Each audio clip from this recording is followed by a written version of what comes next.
اس کے دوبارہ نکاح کا انتظام کرے.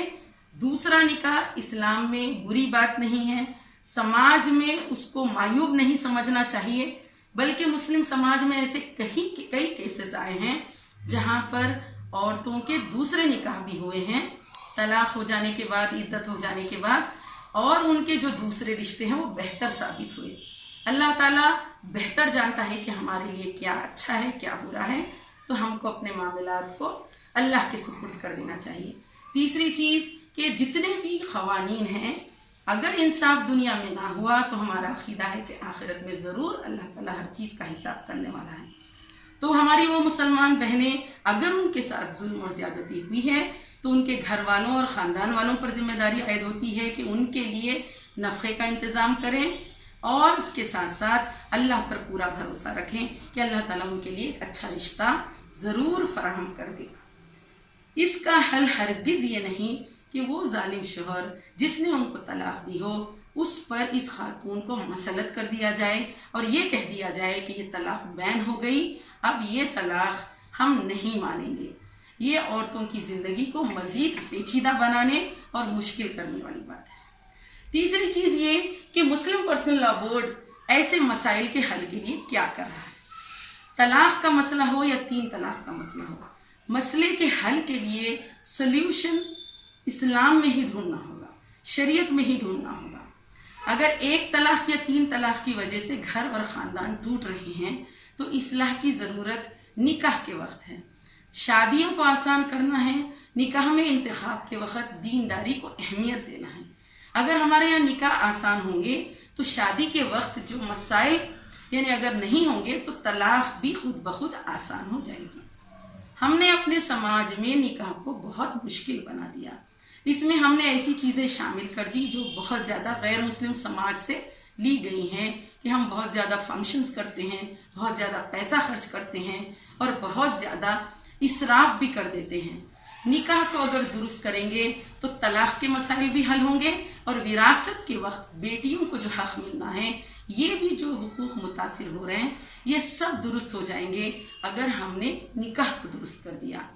آل انڈیا مسلم پرسنل لا بورڈ کے صدر مولانا رابع حسن ندوی صاحب نے اپنے بیان میں کہا کہ شادیوں سے 3 نقطے نکال دو، اس کو شادی کر دو. اگر اس حکم پر ہم سب عمل کریں تو ہماری شادیاں جب آسان ہوں گی تو خود بخود طلاق کے وقت جو پریشانی ہے وہ اتنی زیادہ نہیں ہوگی. بیچارے ماں باپ اپنی بچی کے لیے کافی دنوں سے پیسے جمع کرتے ہیں، ہزاروں لاکھوں روپے خرچ کر کے لڑکے والوں کے تمام مطالبات اور تقاضوں کو پورے کرتے ہیں، اور جب اس بچی کو ودا کرتے ہیں اس کے کچھ دن بعد جب ان کو پتہ چلتا ہے کہ میاں بیوی میں اختلافات ہیں، نا اتفاقی ہو رہی ہے، تو یہ صرف اب ان کے فیملی کا مسئلہ نہیں بنتا بلکہ یہ اکنامک پرابلم بھی، معاشی مسئلہ بھی بن جاتا ہے. جس شادی کو رچانے کے لیے انہوں نے بہت زیادہ قرض بھی لے رکھا تھا اور سماج میں اس کو ایک بہت بڑا اپنا سٹیٹس بتا کر انہوں نے پیش کیا تھا، اب اس شادی کے ٹوٹنا ان کے لیے بہت بڑا صدمہ ہو جاتا ہے.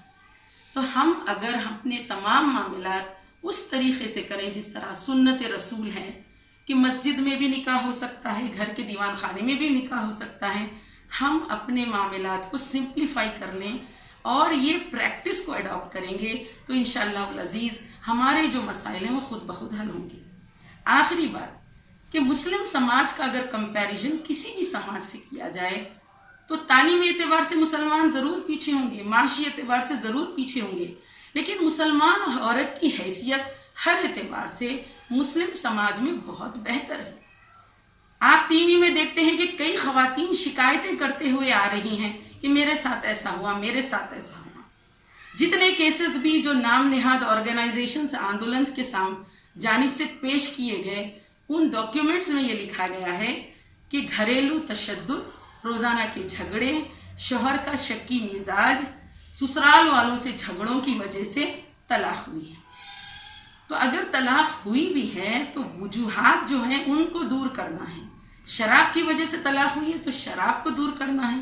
گھریلو تشدد ہیں، جھگڑے ہیں تو دیکھنا ہے کہ کس وجہ سے میاں بیوی میں نا اتفاقیاں ہو رہی ہیں. بچیوں کو کاؤنسلنگ کرنا ہوگا، بچوں کو کاؤنسلنگ کرنا ہوگا. اور وہ تمام سماج میں برائی پھیلانے والے جو عناصر ہیں ان کو ختم کرنا ہوگا۔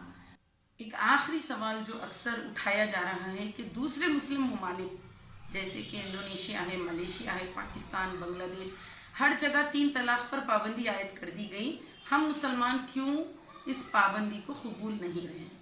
سب سے پہلی چیز، ہندوستان کے مسلمانوں نے اپنی زندگی ہمیشہ قرآن اور حدیث کے مطابق گزاری ہے۔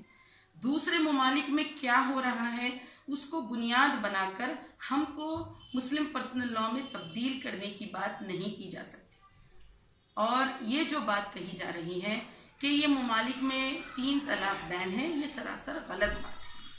3 طلاق دینے کا طریقہ سب ممالک میں بہت اچھی طریقے سے بتایا گیا ہے، لیکن اگر کوئی شخص ایک وقت میں 3 طلاق دے دیتا ہے تو ویلڈ ہی ہوتی ہے دوسرے مسلم ممالک میں بھی۔ میں سمجھتی ہوں کہ میرے اس ویڈیو سے ان تمام بہنوں کے جو سوالات ہیں اس کا کچھ حد تک جواب ملا ہوگا، اور امید کرتی ہوں، گزارش کرتی ہوں تمام مسلم ماؤں بہنوں سے کہ تحفظ شریعت اور مسلم پرسنل لاء کو بچانے کے لیے جو کوششیں ہو رہی ہیں اس میں آپ سب بہنیں آگے بڑھ کے آئیں اور حکومت کے سامنے جمہوری پرامن طریقے سے اپنی بات واضح طور پر رکھیں۔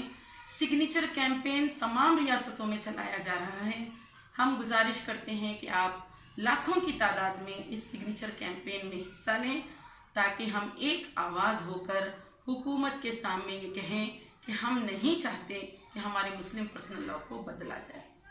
وآخر دعوانا ان الحمدللہ رب العالمین۔ السلام علیکم ورحمۃ اللہ وبرکاتہ۔